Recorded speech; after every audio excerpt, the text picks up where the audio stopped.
पुस्तक जन्म शताब्दी पुस्तक माला 37।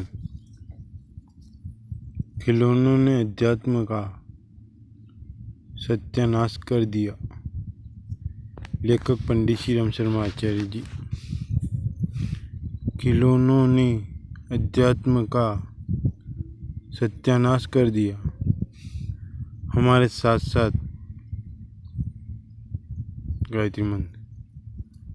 ओम भूर्भुवस्वः तत्सवितुर्वरेण्यं भर्गो देवस्य धीमहि धियो यो न प्रचोदयात्। मित्रों, हमने ये क्या कर डाला? अज्ञान के वशीभूत हो करके हमने उस धर्म की जड़ में कुल्हाड़ा दे मारा और उसे काट कर फेंक दिया, जिसका उद्देश्य था कि हमको पाप से डरना चाहिए और श्रेष्ठ काम करना चाहिए। पापों के डर को तो हमने उसी दिन निकाल दिया जिस दिन हमारे लिए गंगा पैदा हो गई। गंगा नहाने और पापों का डर खत्म। अच्छा साहब, चलिए, एक डर तो खत्म हुआ, एक झगड़ा वो रह गया। क्या रह गया? श्रेष्ठ काम कीजिए, त्याग कीजिए, बलिदान कीजिए, समाज की सेवा कीजिए, अमुक काम कीजिए। पर इनका सफाया किसने कर दिया? बेटे, यह सत्यनारायण स्वामी ने कर दिया और महाकाल के मंदिर ने कर दिया। इन खिलौनों ने कर दिया। इन खिलौनों को देखिए और वैकुंठ को जाइए। अध्यात्म का सत्यानाश हो गया। अध्यात्म को जो दुष्ट हो गया, अध्यात्म भ्रष्ट हो गया। भ्रष्ट वो दुष्ट अध्यात्म को लेकर हम चलते हैं और फिर उम्मीद करते हैं कि इसके फलस्वरूप हमें वे लाभ मिलने चाहिए, वे चमत्कार मिलने चाहिए, वे सीढ़ियाँ मिलनी चाहिए और वे वरदान मिलने चाहिए। हर जगह ही अध्यात्म की लाश। साथियों, ये कैसे हो सकता है? नास्तिकता का यह बहुत बुरा तरीका है और बहुत गंदा है, जो आपने आखिर यार कर रखा। यह नास्तिकता का तरीका है, इसमें आध्यात्मिकता के मूल सिद्धांतों को काट डाला और कर्मकांड की लाश को इतना ज़्यादा सड़ा दिया गया, जिससे लाश जब एक बार सड़ जाती है तो उसका फूलना शुरू हो जाता है और फूल करके मुर्दा इतना बड़ा हो जाता है कि देखने में मालूम पड़ता है कि मरा हुआ आदमी तिगुना चौगुना हो गया। सड़ा हुआ अध्यात्म हमको 14 मंजिल के मंदिरों में दिखाई पड़ता है, तथा यह मन आता है कि अभी और 14 मंजिलें बन गई होती तो हम सीधे वैकुंठ चले जाती और बीच में किराया भाड़ा खर्च नहीं करना पड़ता। अध्यात्म की लाश अखंड कीर्तनों के माध्यम से और भंडारों के माध्यम से इतनी फैलती हैं और सड़ती जा रही हैं कि हमको मालूम पड़ता है कि अध्यात्म सब सड़ गया, अध्यात्म मर गया, अध्यात्म का प्राण समाप्त हो गया, अध्यात्म का जीवन समाप्त हो गया। अब केवल अध्यात्म की लाश का बोलबाला है। हर जगह अध्यात्म की लाश बढ़ती चली जाती है। हमारी गायत्री की तप साधना मित्रों, ऐसे समय में आप लोगों को यहाँ आना पड़ा। गायत्री उपासना जिसके लिए हमारा सारे का सारा जीवन समर्पित हो गया। गायत्री उपासना जो हमारे जीवन का प्राण है, जिसके लिए हम जिएंगे और उसी के लिए मरेंगे, जिसके लिए हमने अपनी भरी जवानी निछावर कर दी। दूसरे आदमी भरी जवानी में तरह तरह की कामनाएं करते हैं। उस जमाने में हमने 6 घंटे रोज के हिसाब से 24 साल तक 15 वर्ष की उम्र से लेकर 40 वर्ष की उम्र तक हम जीवन भर सोए। छाछ और जौ की रोटियां के अलावा हमने तीसरी चीज ही नहीं देखी। नमक कैसा होता है 24 वर्ष तक हमने कभी छुआ ही नहीं। शक्कर कैसी होती है 24 वर्ष तक हमारी निगाह में ही नहीं आई।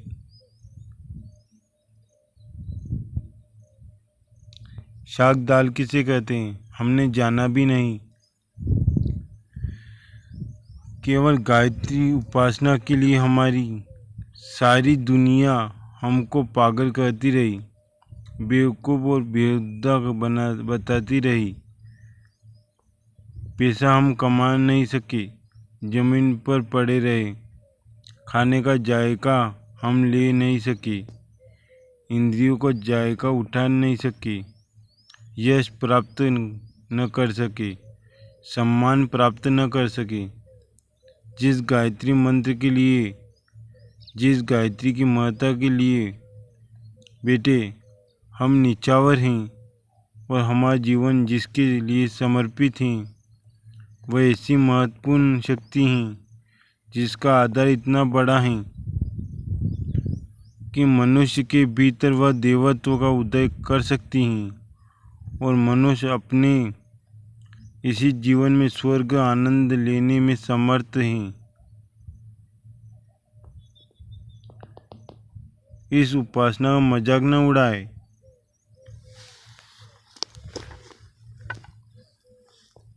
मित्रों, ऐसा महत्वपूर्ण शक्ति, चमत्कारों की देवी, ज्ञान की देवी, विज्ञान की देवी, सामर्थ्य की देवी गायत्री माता, जिसका कि हम इन शिविरों में अनुष्ठान करने के लिए आपको बुलाते हैं। आप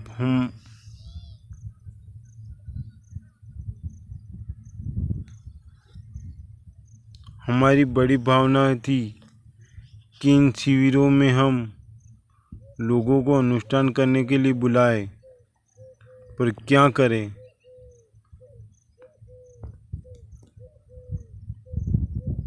आप तो हमें कई तरह से परेशान कर देते हैं, हैरान कर देते हैं, हमारा मानसिक संतुलन खराब कर देते हैं। आप तो शांति कुंज को धर्मशाला बना देते हैं। आप तो इनको अन्य क्षेत्र बना देते हैं और बेटे उन लोगों को लेकर चले आते हैं जिनका कि इस अध्यात्म से कोई संबंध भी नहीं, उपासना से कोई संबंध नहीं, अनुष्ठान से कोई संबंध नहीं है। आप भीड़ लाकर खड़ी कर देते हैं, हमारा अनुशासन बिगाड़ देते हैं। भीड़ पग पग पर हमको हैरान करती हैं और पग पग पर अवज्ञा करती हैं। एक के स्थान पर 5 लोग आ जाते हैं। कल एक व्यक्ति आया और बोला, साहब हम अनुष्ठान नहीं कर सकते, हम तो अपनी औरत की वजह से यहाँ आए, जो कहती हैं कि हमारे बाल बच्चे नहीं होते, हम तो इसी कारण से आए, अन्यथा किसी अनुष्ठान से हमारा कोई ताल्लुक नहीं और हम कोई अनुष्ठान नहीं करेंगे। तो बेटे ऐसा कर कि तेरी औरत कि अगर बच्चा होने वाला होगा तो वहाँ धर्मशाला में ही हो जाएगा।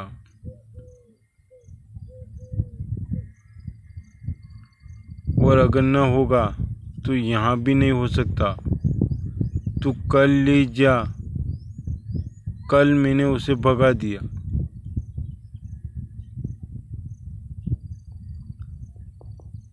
ऐसों से कैसे बनेगा स्तर? मित्रों, मैं चाहता था कि संस्थान का स्तर अच्छा बना रहता है और अनुष्ठानों का स्तर अच्छा बना रहता है, पर मैं क्या कर सकता हूँ। मैंने आपको निमंत्रण पत्र इसलिए भेजे थे कि आप क्वालिटी के आदमी कहीं न कहीं से ढूंढ कर लाइए, जिनकी मुझे बहुत ज़रूरत है।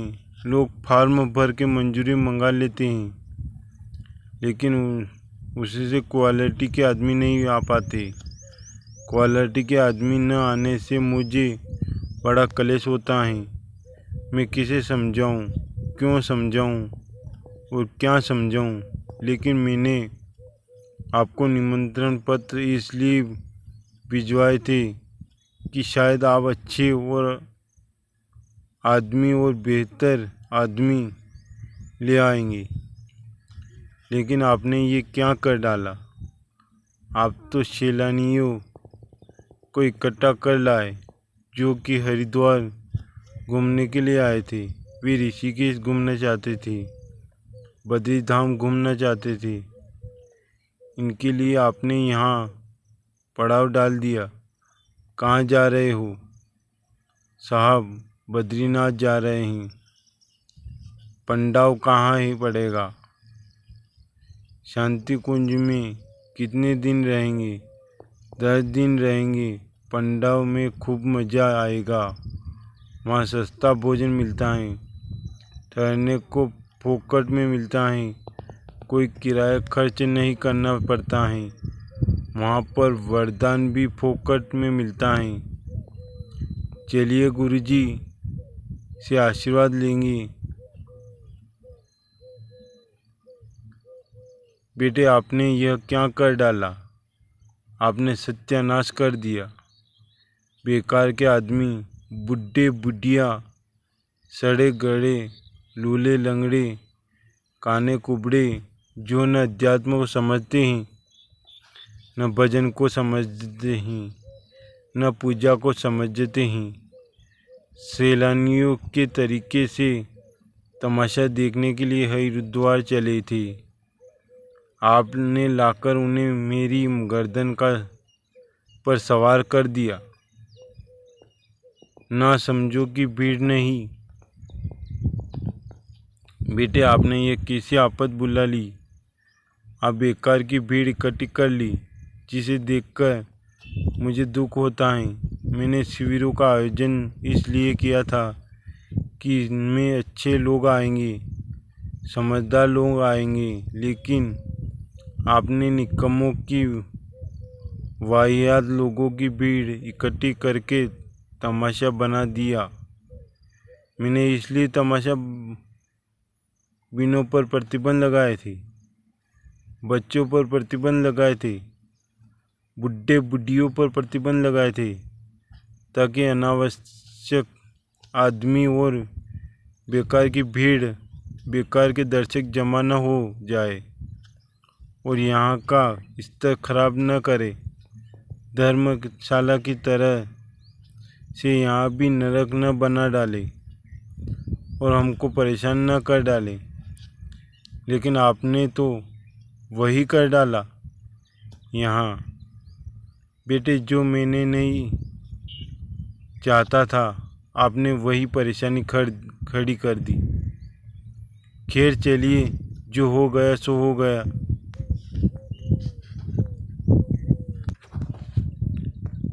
बड़ी शक्तिशाली है यह साधना। मित्रों, गायत्री मंत्र कितना सामर्थ्यवान मंत्र है। मैं चाहता था कि उस सामर्थ्य का लाभ उठाने के लिए मेरे बाद दूसरे आदमी भी रहे होते, जो में मज़ा आ जाता। अभी जो लोग रोज़ गालियाँ दिया करते हैं, और कहते हैं कि हमको 3 साल गायत्री मंत्र जप करते हो गए, पर इससे कोई फ़ायदा नहीं हुआ। यदि मैं अपने पीछे ऐसे आदमी छोड़कर मरा होता जो मेरे ही तरीके से गर्दन ऊंची करके लोगों से यह कहने में समर्थ रहे होते कि अध्यात्म बड़े बड़े काम का है और यह बहुत उपयोगी हैं, फायदेमंद हैं और यह शक्तिशाली हैं और बड़ा चमत्कारी हैं, जैसे कि हम हिम्मत के साथ कहते हैं कि आप में से भी ऐसे आदमी होते और हमको आपको यह सिखाते कि अध्यात्म क्या हो सकता है, गायत्री क्या हो सकता है, उपासना क्या हो सकती है और उपासना के आधार क्या हो सकते हैं। बेटे, मैंने इसलिए शिविर में आपको बुलाया था कि गायत्री उपासना के जो 5 अंग, 5 कोश, अन्नमय, प्राणमय, मनोमय कोश, विज्ञानमय कोश और आनंदमय कोश हैं, इन 5 कोशों की उच्च स्तरीय उपासना जो इसमें जुड़ी हुई है उसे सामान्य प्रक्रिया में भी जोड़कर रखा है। यह ऊंचे स्तर की भी है। इसे मैं आपको समझाना चाहता था कि इन 5 कोशों का अनावरण कैसे किया जाता है। अभी जो ज्ञान आपको दिया गया वह यह समझ कर दिया गया कि आप बालक हैं। समय आएगा तो मैं समझा दूंगा, सिखा दूंगा। सीखे यह सच्चा अध्यात्म। मित्रों, सोचता हूँ अब शुरुआत तो करूँ, आपको पट्टी पूजन तो कराऊँ, ओलम बारखड़ी तो सिखाऊँ, अक्षर ज्ञान तो सिखाऊँ, गिनती गिनना तो सिखाऊँ, फिर पीछे फिजिक्स सिखा दूंगा, केमिस्ट्री सिखा दूंगा, रेखा गणित सिखा दूंगा, गणित सिखा दूंगा।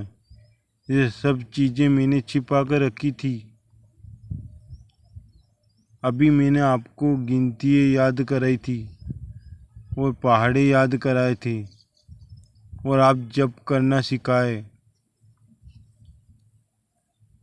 अनुष्ठान करना सिखाया, माला घुमाना सिखाया था, प्राणायाम करना सिखाया था और इनकी विधि सिखाई थी, कर्मकांड सिखाया था। इन सब का प्राण तो मैंने सिखाया भी नहीं था। मैं चाहता था कि चलते चलते इनका प्राण सिखा जाऊं ताकि आपका अध्यात्म जीवंत हो सके, ताकि आपकी उपासना जीवंत हो सके और जीवंत उपासना का जो लाभ आपको मिलना चाहिए वह लाभ आपको मिलने में समर्थ हो सके और आपकी ज़िंदगी में यही अनुभव कर सके कि हमको कोई ऐसी चीज़ बताई गई थी, अगर हमने नहीं की तो ठीक है, लेकिन की तो उसका पूरा फ़ायदा उठाया। हम आपको ऐसा अध्यात्म सिखाने की इच्छुक हैं। आपको ऐसा अध्यात्म सिखाना चाहिए और ऐसा अध्यात्म जानना भी चाहिए। पहला चरण आत्मशोधन। मित्रों, में आत्मशोधन पहली प्रक्रिया है। पंचमुखी गायत्री के 5 मुखों को 5 दिशाओं, 5 धाराओं, गायत्री उपासना के 5 टुकड़े में बांट दिया था। इसमें 3 चरण, एक पर्व है। इसमें एक ओम है। गायत्री 5 हिस्सों में बटी हुई हैं, जिसके हम 5 हिस्सों में व्याख्या कर सकते हैं। इसको हम 5 कोशों का जागरण कर सकते हैं। इसके लिए हम आपको 5 उपासनाएं सिखा सकते हैं, जिसे आपको समझना चाहिए।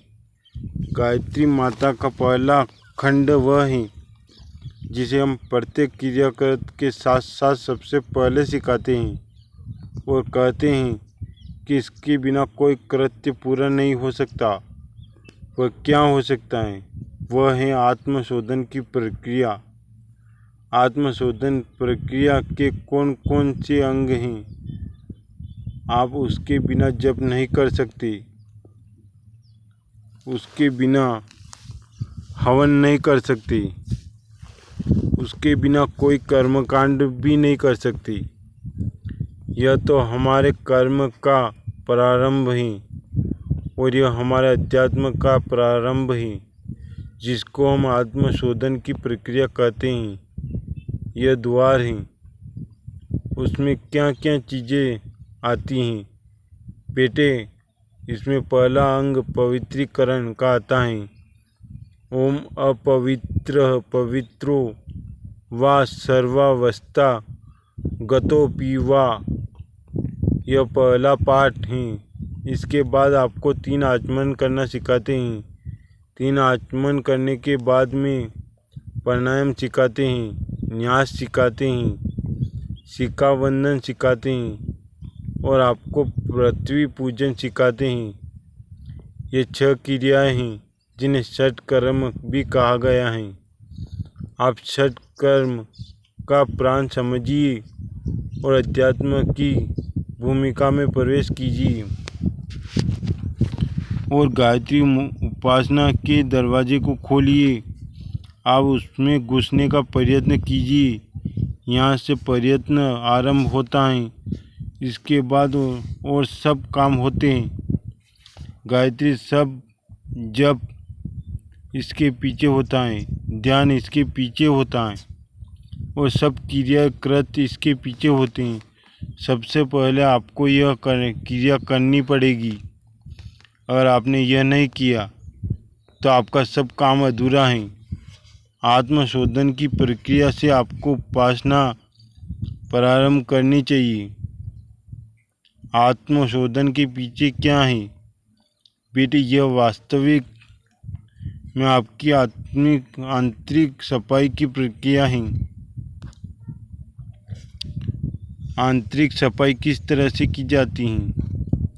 जिस तरह से आपकी ज़मीन में से कच्चा लोहा निकालते हैं, देखा है?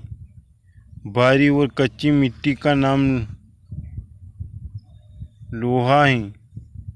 भारी मिट्टी लोहा कैसे हो जाता है? स्टील कैसे हो जाती है बेटे? इसको गर्म करना पड़ता है, शोधन करना पड़ता है। इसकी मिट्टी अलग निकाल देती हैं, जला देते हैं। अब बोकारो चले जाइए, सारी की सारी फैक्ट्रिया में आप चले जाइए और यह कहिए कि साहब यहाँ कच्चा लोहा पकाया जाता है।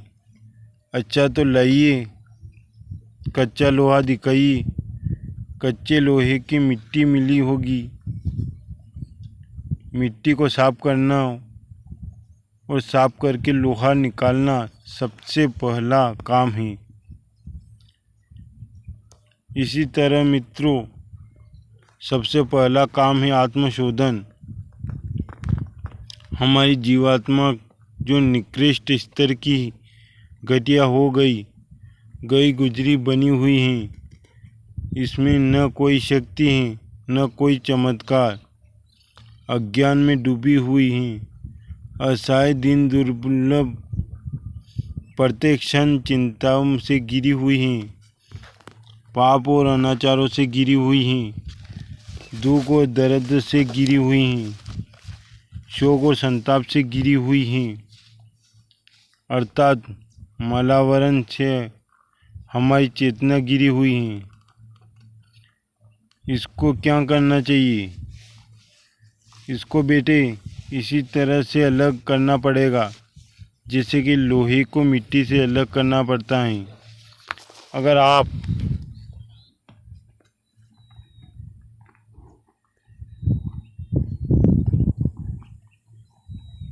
यह प्रक्रिया पूरी कर ले तो समझना चाहिए कि आपने आध्यात्मिकता का पहला वाला सिद्धांत सीख लिया। रंगाई से पहले धुलाई की जाती है, भक्ति से पहले, कर्म कांडों से पहले, अनुष्ठानों से पहले धुलाई आवश्यक है। अगर कपड़े की धुलाई नहीं की गई तो रंगाई नहीं कर सकते। नहीं साहब, ऐसे ही रंग दीजिए। क्या रंग दी? हमारा कोट कैसा रंग दी? गुलाबी रंग दीजिए। अच्छा ला, कहाँ है कोट? तेल में डूबा हुआ, मेल में डूबा हुआ है, मिट्टी में डूबा हुआ है, सारा का सारा मेला पड़ा है। बेटे यह नहीं रंगा जा सकता। नहीं साहब, रंग दीजिए। बेटे यह गुलाबी रंग रंगेंगे तो हमारा रंग खराब हो जाएगा, ये नहीं रंगा जा सकता। पहली शर्त अपनी सफाई। यह कैसे रंगा जा सकता है? इसको पहले धोबी के यहाँ ले जाओ। धोबी क्या करेगा? इसको ऊपर जो मलिनता चढ़ी हुई है उन मलिनताओं को वह पहले साफ करेगा, पापों को साफ करेगा, अनाचारों को साफ करेगा। जिस दिन वह सारे के सारे जो आवरण चढ़े हुए हैं उन्हें साफ कर देगा, उसी दिन तू हमारे पास ले आना। फिर जो भी रंग कहेगा हम तेरे कुर्ते को उसी रंग से रंग देंगे। महादेव जी का गुलाबी रंग रंग देंगे, हनुमान जी का पीला रंग रंग देंगे, लक्ष्मी जी का वासंती रंग रंग देंगे। जैसे कि देवताओं का कहेगा, जिस भी देवता का कहेगा हम फौरन रंग देंगे। लेकिन रंगने से पहले तुझे सफाई करनी पड़ेगी, आत्मशोधन करना पड़ेगा। अगर आपने सफाई नहीं की, वो रंग करना शुरू कर दिया, जप करना शुरू कर दिया, अनुष्ठान करना शुरू कर दिया, ध्यान करना शुरू कर दिया और पूजा करना शुरू कर दिया, तो बेटे आपका रंग खराब हो जाएगा। पहले धोकर आइए। धोने की इस प्रक्रिया का नाम ही आत्मशोधन है, जो सबसे पहले आपको सिखाई गई थी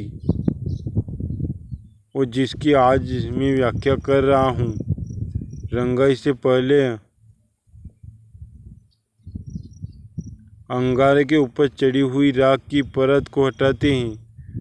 अंगारे के ऊपर राख की परत जम जाती है। राख की परत को जब हटा देते हैं तो अंगार लाल दिखाई पड़ता है, चमत्कार दिखाई पड़ता है।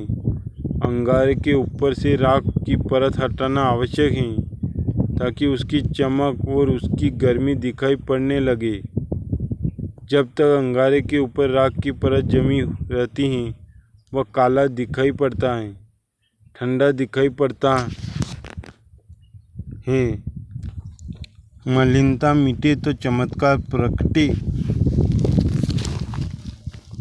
मित्रों, इस तरह हमारे ऊपर जो मलिनताओं के आवरण, कषाय, कल्मश, शारीरिक पापों के रूप में, मानसिक पापों के रूप में और आध्यात्मिक पापों के रूप में छा गए हैं, उनका आपको निराकरण करना पड़ेगा।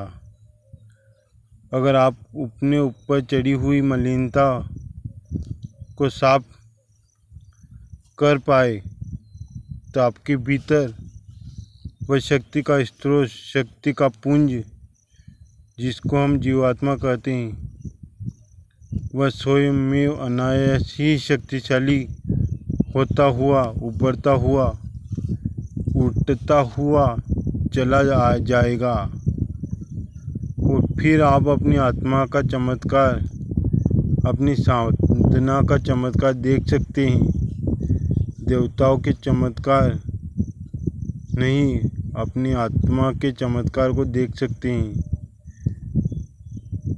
देवताओं के अनुग्रह नहीं, अपनी जीवात्मा का अनुग्रह देख सकते हैं। बाहर वाले देवताओं को जो नाम रखा है, वास्तव में हमने अपनी भीतर वाली सत्ता का प्रकारांतर से बाहर का नाम रखा है। बाहर से हमको कभी कोई सहायता नहीं मिलती, बाहर का कोई वरदान हमको कभी नहीं मिलता, बाहर का कोई भगवान कभी सहायक नहीं हुआ।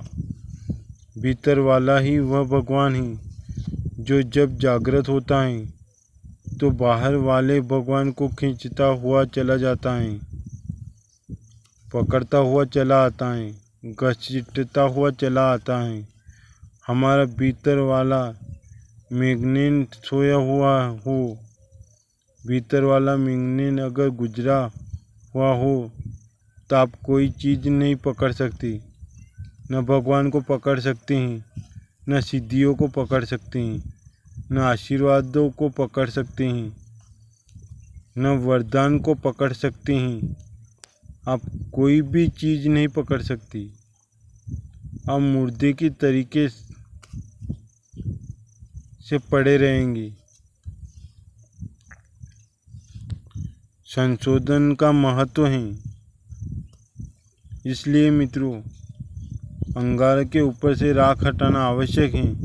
बहुत से लोग विश्व का संशोधन करते रहते हैं। हकीम जी करते हैं, कहिए साहब क्या क्या और किस किस की दवाई बना रहे हैं। अरे साहब, हम दमे की दवाई बनाए हैं, हमने इसमें संख्या मिलाया है हुआ है। अरे हकीम साहब, हमें संख्या खिलाकर मार डालेंगे क्या? नहीं, हमने संख्या को संशोधित किया है, कुचला को संशोधित किया हुआ है। किस लिए करते हैं? कुचला को इसलिए संशोधित किया हुआ है जिससे हम वात की बीमारियों और घुटने के दर्द को ठीक कर देंगे, गंधक को हम शोषित कर देंगे। इससे हम खाज खुजली को अच्छा कर सकते हैं। इस तरह हमने गंधक को संशोधित कर दिया और वह हमारा काम करता है। कुचला हमारा काम करता है, संख्या हमारा काम करता है। हर तरह का जहर हमारे लिए उपयोगी बन जाता है, अमृत बन जाता है। इसी तरह अगर आप कच्चे पारे को ठीक कर ले, संशोधित कर ले, तो सारा रसायन बन जाता है। डिस्टिल्ड वाटर बनिए। मित्रों, आपकी सफाई आत्मशोधन की पहली प्रक्रिया है। दर्पण के ऊपर जब तक गंदगी की परत चढ़ी होती है, मलिनता की परत चढ़ी होती है, तब तक हमको उसमें अपना चेहरा दिखाई नहीं देता। जिस वक्त आप शीशे के ऊपर से परत हटा देंगे, उस वक्त आपको भगवान दिखाई पड़ता है, पूजा दिखाई पड़ती है, भक्ति दिखाई पड़ती है, अपनी मलिनता दिखाई पड़ती है। दिल के आईने में है तस्वीर यार की, जब जरा गर्दन उठाई देख ली। मित्रों, अपनी मलिनता को साफ कीजिए और भगवान को अपने भीतर देखिए। अपने दर्पण की सफाई कीजिए। डिस्टिल्ड वाटर का उपयोग आप जानते हैं। लाइए डॉक्टर साहब, ये कुनेन सिक्चर का इंजेक्शन लगाइए। अच्छा पानी लाइए। अरे इस पानी से थोड़े ही लगेगा, इसमें तो कीटाणु जीवाणु हैं। इसका इंजेक्शन लगा देंगे तो आप मर जाएंगे। तो किस पानी से लाएंगे? डिस्टिल्ड वाटर से। डिस्टिल्ड वाटर किसे कहते हैं बेटे? उसे कहते हैं जो पाप के द्वारा उड़ाया हुआ है। डिस्टिल्ड वाटर अर्थात वह आदमी जो भगवान का भक्त कहला सकता है। और गंदा पानी कौन? वह आदमी जो दुहाई तो भक्ति की देता है, भक्ति के कर्मकांड करता है, जिससे मैं नखरे करता हूँ। ऐसे आदमी भक्ति के नखरे तो करता है, लेकिन असल में उसने अपने आप को इतना घटिया बनाकर रखा है कि उसके अंदर क्या हो सकता है और क्या नहीं हो सकता। बेटे, हम अपने उसके ऊपर कोई विश्वास नहीं कर सकते। हमारे लिए अपने भीतर की सफाई करना अत्यधिक आवश्यक है।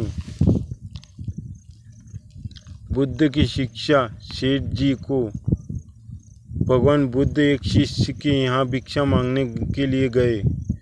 भिक्षा के लिए अपना कमंडल साथ ले गए। सेठ जी को पता था कि आज भगवान बुद्ध हमारे यहाँ आने वाले हैं, सो उन्होंने मेवे की खीर बनाकर रखी कि मैं भगवान को भिक्षा में खीर दूंगा। भिक्षा के लिए जब उन्होंने कमंडल आगे बढ़ाया तो सेठ जी ने देखा कि कमंडल के भीतर गोबर भरा पड़ा था। सेठ जी ने कहा कि भगवान, आप यह क्या कर रहे हैं? बताइए कि आप गोबर भरे हुए कमंडल में खीर लेंगे तो बेटे इसमें क्या हर्ज है? स्वामी जी, इसमें तो हर्ज है।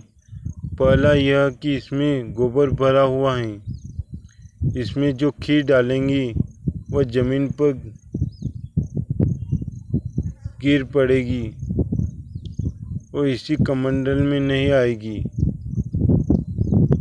दूसरा, अगर थोड़ी बहुत खीर आ भी गई तो गोबर में मिल जाएगी।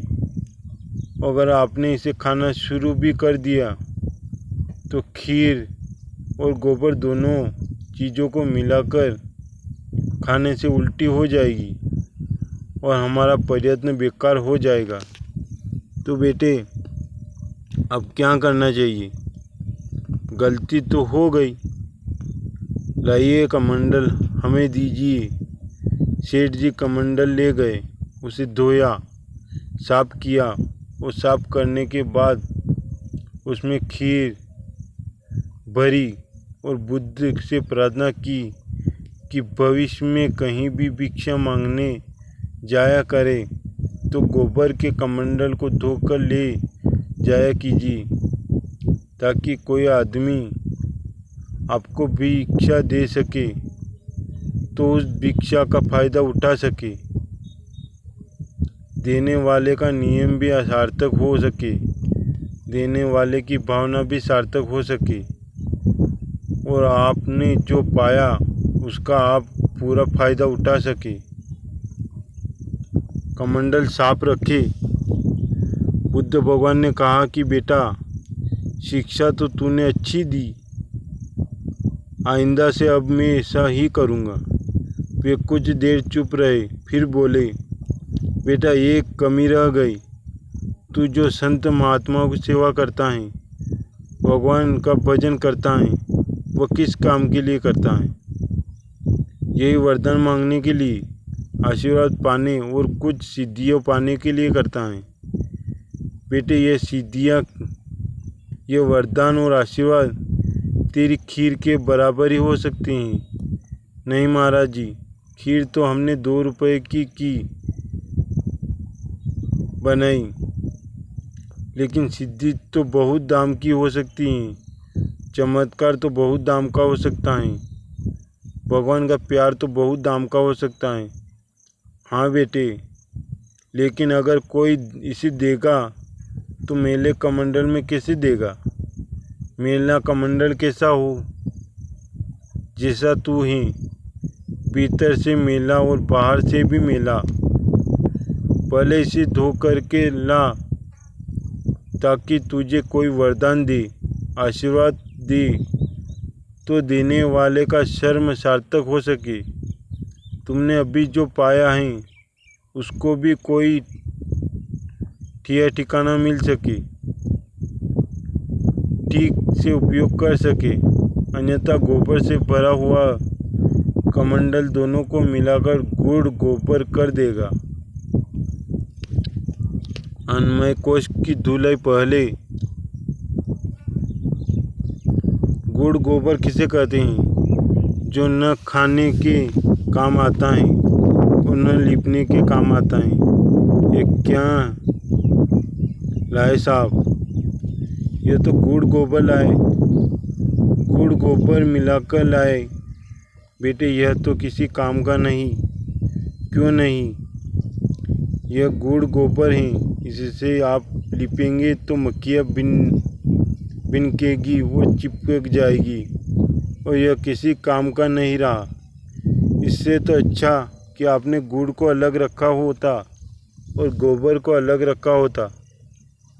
गोबर हमारा जीवन और अध्यात्म, हमारा भगवान। बेटे इसके बाद यदि हम भगवान की भक्ति को इकट्ठा करना चाहते हैं तो इससे कोई फ़ायदा नहीं होगा, हमारा सारा श्रम बेकार चला जाएगा। इसलिए अच्छा है कि आप कमंडल को साफ करके चले। यह शिक्षा हम आपको किसमें दे कि हम आपको गायत्री के पहले वाले चरण देते हैं।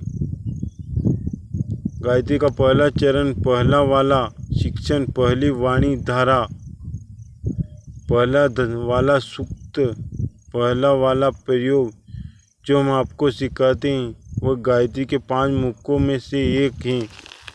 पंचकोशों की जागृति में वह पहला वाला कोश है। पहले वाले कोश को, जिसे हम अन्नमय कोश कहते हैं, उसकी मलिनता का निराकरण करें। मलिनता का निराकरण अगर आप नहीं करेंगे और खाना खाते जाएंगे, मेले को भीतर रोक कर रखेंगे तो मरेंगे, आपको खुराक नहीं मिलेगी, मारेंगी हमारी मलिनता। मित्रों, फिर आध्यात्मिकता की खुराक आपके हिस्से में नहीं आने वाली है। किसी देवी देवता का वरदान नहीं आने वाला है, आपको किसी सिद्ध पुरुष का अनुग्रह नहीं मिलने वाला है और कोई आध्यात्मिक चमत्कार नहीं दिखाई देने वाला है। अगर आप अपने आप को साफ करके नहीं आएंगे तब बेटे हम आपको कई काम करने पड़ते हैं, पसीना निकालना पड़ता है। अगर हम पसीना नहीं निकालते, तब पेशाब न करें, तब सांस न ले, तब इन सबके द्वारा जो हम मलिनता को निकाल देते हैं, अगर हम इन मलिनता को नहीं निकालते, अर्थात सांस नहीं ले, पसीना नहीं निकाले, पेशाब नहीं निकाले, तब मलिनता हमारे शरीर में जमा होती चली जाएगी। और मित्रों, कोई और तो मारेगा नहीं, हमारी कोई हत्या करने तो नहीं आएगा, कोई चाकू और छुरी लेकर के तो नहीं आएगा, लेकिन मलिनता हमको मार डालेगी। इसलिए मैं आपको सबसे एक ही अपेक्षा है कि आप अंदर की मलिनता को साफ करें